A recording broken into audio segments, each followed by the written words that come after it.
across Texas. The issue is. I'm Greg Grugan in Houston.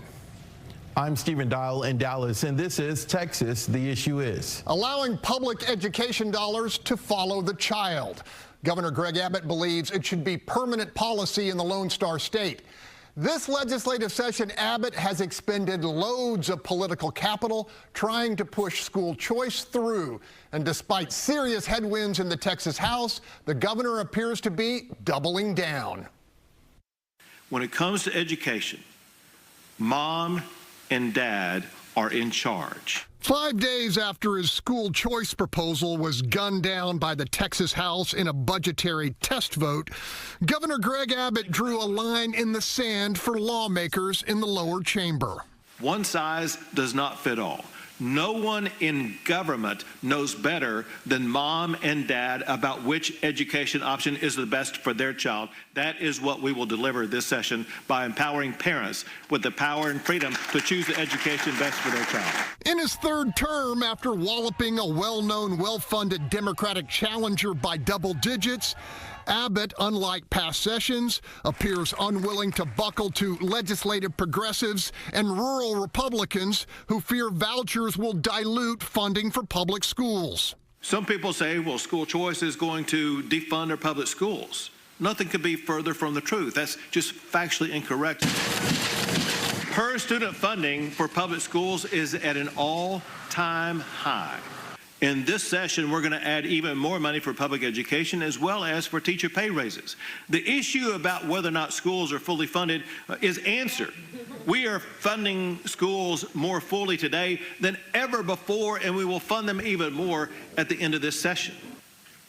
But one thing anybody in business understands, spending more money does not always lead to better results.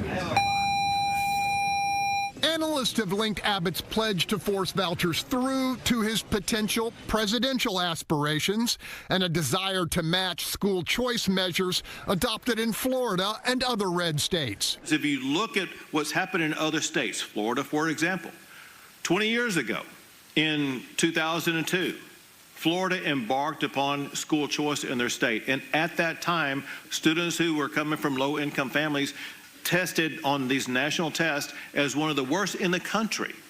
Now, 20 years later, they test among the top of the best in the country. What school choice does is it ensures a competition in the education place. And public schools in Florida are doing better. Private schools in Florida are doing better.